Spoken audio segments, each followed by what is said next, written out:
once told me that there ain't no money in poetry, but occasionally you can get drunk for free. So tonight I'll recite a poem for a pint and try to test the theory. And I'm well aware that things could get a little bit beery, but I genuinely believe we all arrived hoping to leave, seeing things more clearly. Amen. See, some poets are world-weary and others are wide-eyed. Some poets are drunk and others are high. Some poets have been in the library all night, and others have been on a bar stool since opening time, Martin. Since opening time, and I've forgotten the rhyme, so I'm actually gonna have to take the bit of paper out of my pocket. Wait, this is live poetry for you, there's gonna be fuck-ups. Some have been in the library all night and others at the bar since opening time, but tonight we're all about inspiring opening minds like wine bottles. See, imagine insight dripping like a cheap spirit from an optic onto glistening rocks in the bottom of a tumbler. And now imagine stumbling home, your befuddled mind still tripping over the flow, and maybe the booze seems more profound than the stanzas still echoing around your mind, but you know that you can't have one without the other. And where you find pints, you will find poets, and where there are poets, there will be pints. And this is precisely why we have put on this reading this evening. Welcome to Poetry and Pint Night.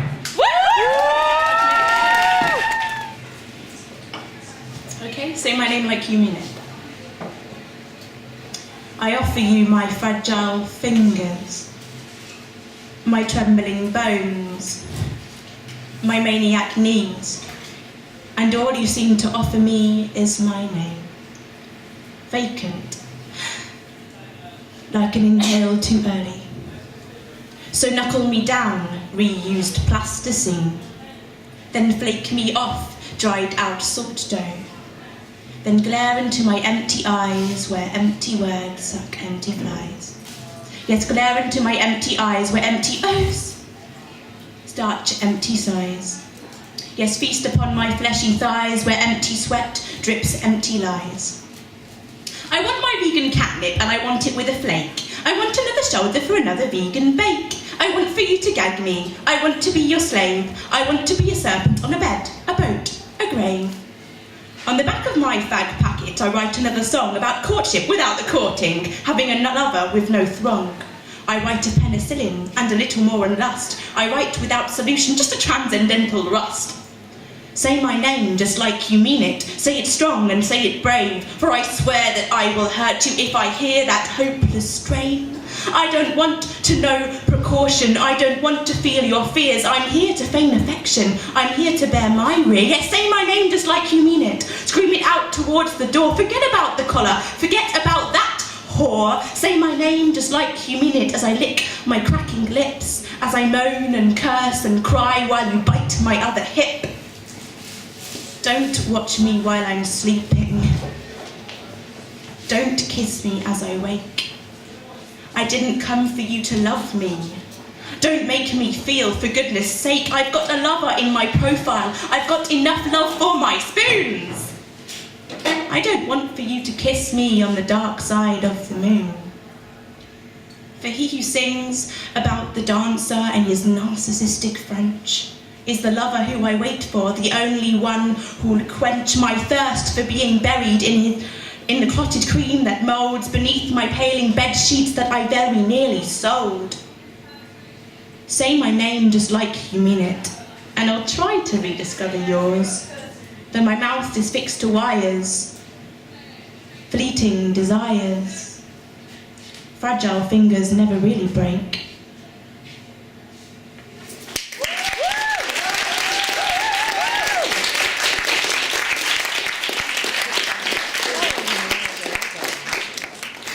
Okay, this is called £6.88. £6.88. You always pay before you start. Awkward questions are never asked. Full discretion from the start at the all-you-can-eat buffet.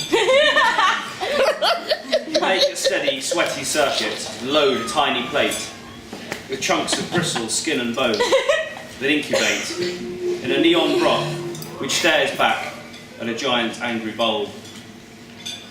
A gentle voice croons karaoke covers of all your least favourite tunes. as you polish off an allegedly superfluous rib and tidy up the last of the egg-fried egg with sod the chopsticks, I'll just use a spoon. And then, over on the dessert island, jammy dodgers are piled high next to tinned peach slices, and children play by the chocolate fondue fountain with banana fritters for goalposts. And after 5 or 6 rounds, you groan, "Come on, we'd best get home." You barely make it to the throne, but it was all worthwhile, because it was such good value.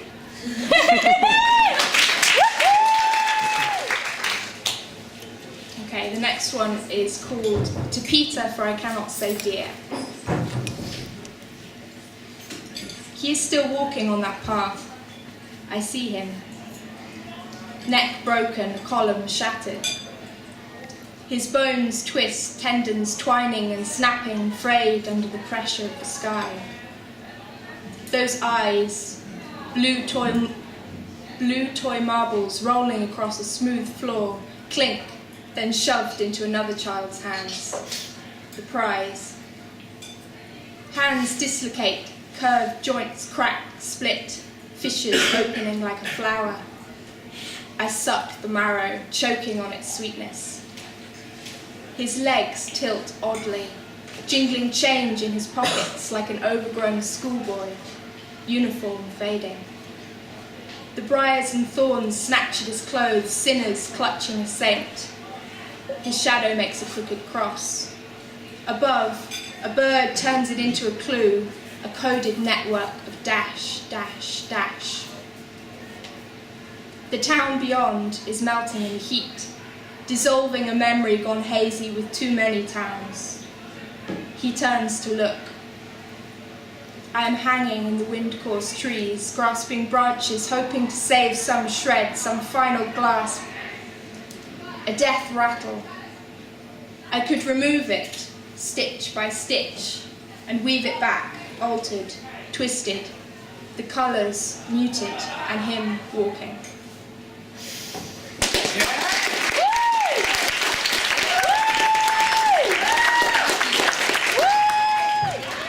Tired Raza, a calm-coated clink, a folding canvas, a bag of cloth, stated as though this is an absurdity. Where did this pre-manufactured oil extraction pathology originate? Where did we become so bold? Tired Raza, a calm-cloaked memory illusion implicating the suggestive wakeful dream. A misery in tired eyes. Are we looking for love in garish blush, long socks and exposed thighs? For God's sake, woman, it's January! Not meaning of discrimination, I'm tired. I am a tiredness. Turgid on your floor tiles, emaciating the verve of existence with my inanimate pleas. Peaking at a zombie style of dance music. Throb, unsexualized. Too damn early for Ayahuasca. Meat weekend flavouring, a dire windowsill. An evergreen ascent left on clothes. The fold in the canvas bag was one thread sitting above another, in the same way that one of us only will get the job, or at least come higher in their shortlist. Is this still a race? A champion-bound calligraphy puzzle? A cog-turning rating of before and after? An academia of causality recognition and cognitive theories? An algebra of ideology containing a unit? A topoi of finality? An epitaph of an epitaph? You don't think it is, but you are wrong. Here it goes again, using such bourgeoisie concepts as true and false, such binary conditionality palmed to avoid embarrassment, but really so well trenched in warfare. Is this us versus them? Them versus us? The straight-line prayer we never knew. Tired Raza raged impotent against the coming midday, raged innocent protest of unfair de-evaluation of our futures. How can the future belong to them? They've never been there, never held it in their hands, and have no way to even know it would ever be. Rage away. A machine is built, a machine is designed. The cloak and dagger derailment of shame wasn't really what I came in for. It wasn't the containment programme, the spice rack containing daddy's stash of weed, an elephant I have no understanding of, no use for, and no way to avoid. Standing tall for all to imagine, Raza found herself imagined a slave, image grafted onto image stolen, blinded by self-denial and cloaked in secrecy, a rehearsal of freedom. To cling, real-time pathetics to our rating system, we know this is a value judgment, reducing everything to a rational value, countable yet unaccountable in terms of the damage such assumption makes. I cannot buy a sense of shame, purchase a happy childhood, pay for understanding. I am tired, and yet I cannot trade symbols for wakefulness. Yeah.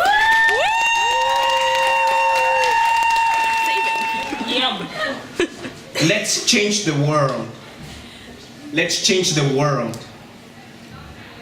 Let's change the world by selling cupcakes on Library Square, using the profits to buy paper markers to paint fairies with dialogue bubbles that read, what does it mean? In big capital colorful letters to express how we feel in the inside when we grow our own vegetables or smoke grass. From pipes we bought in India when we went there last year for a trip of self-discovery. But they are made in China like everything else. Like my Mexican hat that says, La cosa es buscarle. And the name of that beer, Indio, as in the indigenous people of the American continent. The Spanish got it half a world wrong. Let's change the world by selling cupcakes on Library Square. Let's make them tasty and nice, but colorful too, to please the eye of the passerby. We'll overthrow the system one smile at a time, one rush of sugar, brown. They're nice, so take action they can. Maybe they'll organize, set up a stand. They'll sell brownies. Give away pamphlets, handmade. Showing figures and numbers how many baby polar bears die a year. How the world is unfair, doesn't pay much attention to kangaroos and koala bears. Let's change the world, but this time for real. We'll sell cupcakes and teach origami. People need to start creating with their hands. There's already so much destruction, the ice caps are melting. The hole in the ozone layer grows. Mother Earth is real upset. Let's pacify her by setting up a ritual. Big bonfire in the middle, shrooms by the fistful. We'll reach a higher level of consciousness. We'll become one with the universe, with the fairies and the bears, with the brownies and the cupcakes. We'll heal each other. We'll heal ourselves. We'll heal the problems of the world. We'll save more whales than green peas. More panda bears than the WWF. More atmosphere than Al Gore. If we want to change the world, we first need to change ourselves. The biggest changes happen in the inside. In India, I learned the division between the self and the universe is an illusion. It's all Maya. We're all the same thing. They call it Brahman, I think. We're trapped in the samsara, the cycle of life and death. We reincarnate once Beatles we were. That's why we should respect our living forms, share our blood with the mosquitoes and the bugs, blow kisses at the seagulls. I just think it's sad that not everyone appreciates the wisdom of the Orient. But let's make sure the cupcakes are vegan and have hearts on them.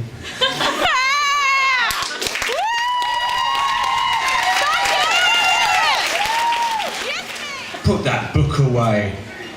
Those poems are private. And of course, nothing about me. Those florid, fancy words, the brazen bag of misery, the long, pretentious flood of desperation. Who wrote this crap and put my name on it? I'm a happy boy. I'm sorted. I'm just fine. Look at this! Face of a goddess, cursed by an angel. These words of a 5-year-old. And all these secrets, I would never write that kind of stuff. And these confessions, love that engulfs but can't be spoken, admissions of fear, unfulfilled longing. How pathetic! Can't be me. I'm a happy boy. I'm sorted. I'm just fine. And yet, I know these feelings. I see the goddess. She's with me now. I gaze at her in wonder and I nearly forget the march of time, my hair long grey, these aching knees. No, perfect love, oh, that's just in poems. Engulfing love, what does that mean?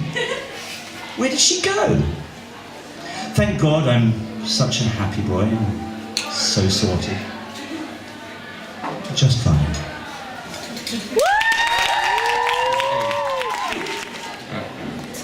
A equals A equals B equals me.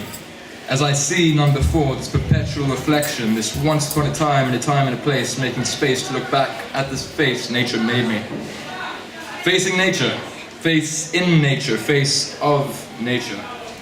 Close your eyes and embrace totality. Now open them and bring paper to pen and see your multiplicity.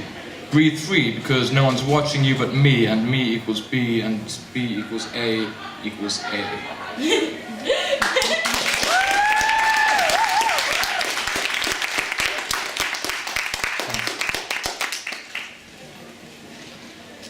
Now, the following is one I wrote when I saw my name on the list today. I didn't know I was going to be on the list. It's called Bury Time in Fate. Right. Please, let's accept the absence of ill-defined horizons and bury time in fate. I'm no stranger to the traction of manic abstraction, nor the linguistic vision playing tricks with precision, carving table from chair, from my here, from my there. But wait, before going on, can we not just address the mental acrobatics, the denial and antics of living inside an infinite regress?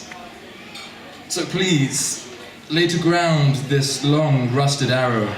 Please, let's accept the absence of ill-defined horizons and bury time in fate.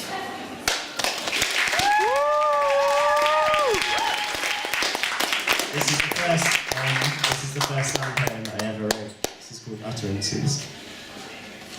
Laughter echoes, laughter echoes, laughter echoes, laughter echoes. Laughter echoes utterances, actualized eventually as the mind forms thoughts and projects vibrations through the vocal cords, which my ears pick up in discordant tones and transform into what we call sound. The function of my reaction is to communicate satisfaction, and this is how the world goes round, at 1,000 miles per hour through vast chasms of space, around a burning star, nucleothermic reaction that gives rise to all life, and this is the story so far. So far we've come since the days of living in the trees with the birds and the bees, nature providing all that we need, just spreading our seed and then stopping to feed. Now we spend time in intellectual pursuit, rushing to work in a 3-piece suit. No apple trees, just Apple Macs, big fridge freezers and birds and geezers, blunts and bitches, pimps and hoes, World of Warcraft and Cheerios, postmodern theory and a bleeding nose, touching the sky and then touching your toes, as life creates life and the story goes on. Wondering if there's really a God, or if we're just a virus on a lump of rock, and the earth keeps spinning but one day will stop when the sun engulfs it in flame. Until that day I'll give what I've got to stand here on this spot that I inhabit and tell you we live on a beautiful planet. The time is now and we better grab it. Psychedelic experience led Alice down the rabbit hole and awakened my mind to the eternal soul, to the living earth and the oneness of being, and how we're creating all that we're seeing, and how you're just another me, and that in the depth my soul is free, and that there's no need to ever worry, for we're always where we're meant to be. The words, they just flow out of me, language pours forth like sweetest honey. Words are powerful, spoken in truth, they have the power to heal and soothe, to uplift the hearts and minds of people, as the priest came down from his tower and said, "Know thyself." Now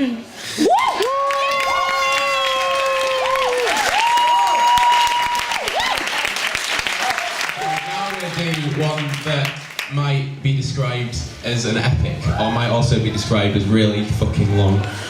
Sorry. Okay. It's not as light as the other one. It's serious, it's heavy. Okay. It's called Failed States. Part 1. It's an 8 parts, but okay. Part 1. Beauty or beauties, a soup-eating gypsy spilling into a bowl full of vegetarian love for the work of Tina Turner and solidarity. Sixth form love, human emotion, Darren Huckabee's greatest hits. We are all failed states, systemic violence, immortal combat, white punks on Radio 1, the youthful exuberance of future gentry, an artist-scientist who realises, though there is no such thing as reality, that all is lost. But that's okay. Love is love, and life can be fun from time to time. My bed is full of bedbugs and former lovers with bedbug bites and sleepy tortured nights, but only in my dreams, where I'm a captain kept in a small room with nothing but the love of a good woman to keep me sane. I am either sane or insane. I am either sane or in Spain. Part 2. Forgive me, mother, for I have spent all my money and need new focus. Forgive me, baby, I'm a hipster. Johnny Cash died. I'm still alive, but will be dead for as long as Johnny Cash one day. Part 3. Sorry if, when I kissed your mother, I was breaking etiquette and thus disinheriting myself.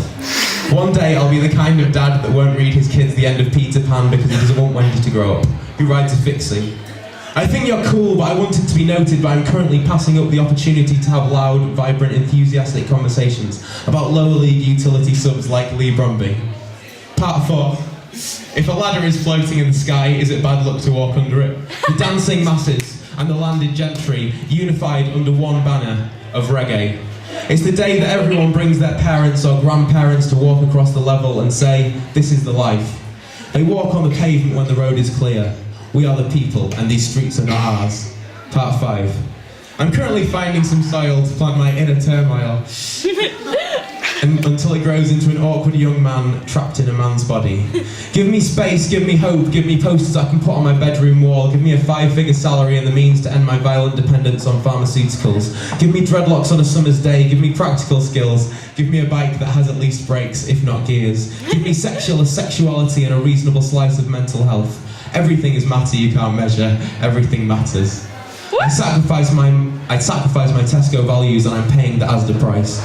We are all failing, we are all in love, and I love you like a former pornographer hell-bent on self-destruction loves body hair. I love you like I love my shattered dreams, my emotional tennis elbow. I love you like James Dean loves life. There is no future, there is no punk rock, there is no angry young woman. None of the following things exist. John O'Groats, Joan of Arc, Preston Circus, Real Ale, Love Making, Bread Making, Expensive Speakers, Stephen Fry from QI, Martin Fry from ABC, Matt Fry from the BBC. Part 6, I no longer dream. Part 7, there is no part 7. Part 8, the Chilean red that used to sit beside me is empty, it is no longer beside me. The bottle smashed when thrown into the bottle bank.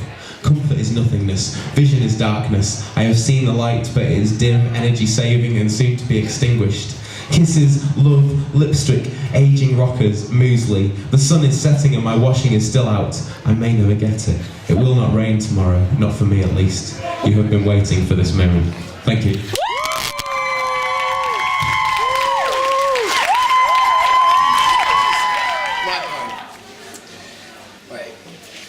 The swift flick of a nicotine-stained fingertips sent the chips spinning, suspended momentarily in a shaft of moonlight streaming through the solitary high window. The players were poised, their poker faces frozen over the flesh below, and the cold which enfolded the old green baize table was palpable. The devil happily took the role of dealer, and everyone figured that the devil was naturally a cheater, so evened their odds accordingly. But the devil was playing them all for fools, you see. He knew how they would react, and in fact he found it was favourable to leave the deck unstacked, so for once the devil dealt with his honour intact. Now, there were 4 royal families at war in the pack, and the king and the jack of hearts launched the first attack. In a betting battle that went on long into the night, face up on the table was the devil's favourite card, the ace of spades, drawn against the tribe of bleeding hearts, calling war from the fortress of chips which they guarded. The devil played an honest game that evening. Even when Big Jack and Little Jim upped the ante and started cheating him, he continued playing the cards he was dealt. And he knew he didn't seem like his old wicked self to the rest of the players. They were fazed by his astonishing lack of straight flushes and dubious 5-of-a-kinds. You see, that night the devil played cards with their money, but he was there to fuck with their minds.